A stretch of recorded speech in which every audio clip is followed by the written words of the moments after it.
दोस्तों, जय मसीह की। मसीह प्रेम सभा में आपका स्वागत है।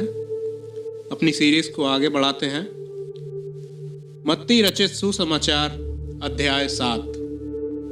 दोष मत लगाओ कि तुम पर भी दोष ना लगाया जाए, क्योंकि जिस प्रकार तुम दोष लगाते हो उसी प्रकार तुम पर भी दोष लगाया जाएगा, और जिस नाप से तुम नापते हो उसी नाप से तुम्हारे लिए भी नापा जाएगा।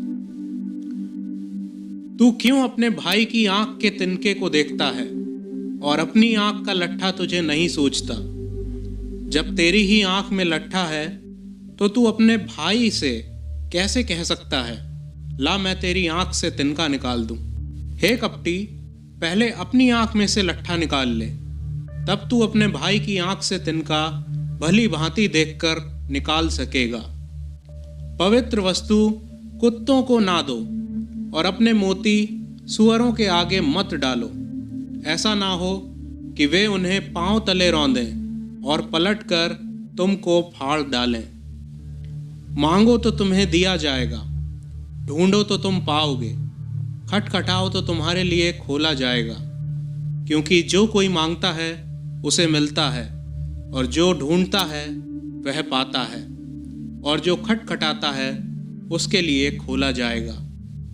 तुम में से ऐसा कौन मनुष्य है कि यदि उसका पुत्र उससे रोटी मांगे तो वह उसे पत्थर दे, या मछली मांगे तो उसे सांप दे?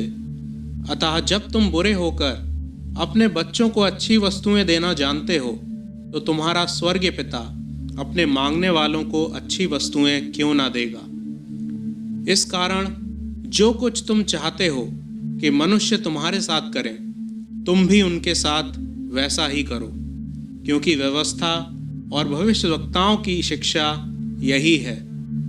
सकेत फाटक से प्रवेश करो, क्योंकि चौड़ा है वह फाटक और सरल है वह मार्ग जो विनाश को पहुंचाता है, और बहुत से हैं जो उससे प्रवेश करते हैं।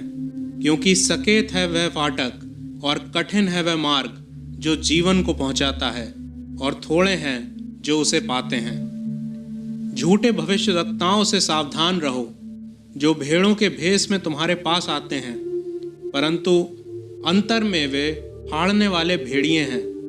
उनके फलों से तुम उन्हें पहचान लोगे। क्या लोग झाड़ियों से अंगूर या ऊंट कटारों से अंजीर तोड़ते हैं? इसी प्रकार हर एक अच्छा पेड़ अच्छा फल लाता है, और निकम्मा पेड़ बुरा फल लाता है। अच्छा पेड़ बुरा फल नहीं ला सकता, और ना निकम्मा पेड़ अच्छा फल ला सकता है। जो पेड़ अच्छा फल नहीं लाता वह काटा और आग में डाला जाता है। इस प्रकार उनके फलों से तुम उन्हें पहचान लोगे। जो मुझसे हे प्रभु कहता है, उनमें से हर एक स्वर्ग के राज्य में प्रवेश ना करेगा, परंतु वही जो मेरे स्वर्ग पिता की इच्छा पर चलता है। उस दिन बहुत से लोग मुझसे कहेंगे, हे प्रभु, क्या हमने तेरे नाम से भविष्यवाणी नहीं की, और तेरे नाम से दुष्ट आत्माओं को नहीं निकाला, और तेरे नाम से बहुत से आश्चर्य कर्म नहीं किए? तब मैं उनसे खुलकर कह दूंगा, मैंने तुमको कभी नहीं जाना। हे कुकर्म करने वालों, मेरे पास से चले जाओ। इसलिए जो कोई मेरी ये बातें सुनकर उन्हें मानता है, वह उस बुद्धिमान मनुष्य के समान ठहरेगा जिसने अपना घर चट्टान पर बनाया, और मेह बरसा और बाढ़ें आईं और आंधियां चलीं और उस घर से टकराईं, फिर भी वह नहीं गिरा, क्योंकि उसकी नींव चट्टान पर डाली गई थी।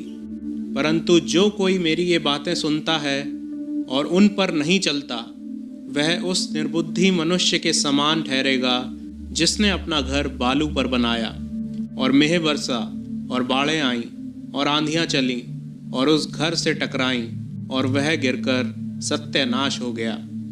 जब यीशु ये बातें कह चुका तो ऐसा हुआ कि भीड़ उसके उपदेश से चकित हुई, क्योंकि वह उनके शास्त्रियों के समान नहीं, परंतु अधिकारी के समान उन्हें उपदेश देता था।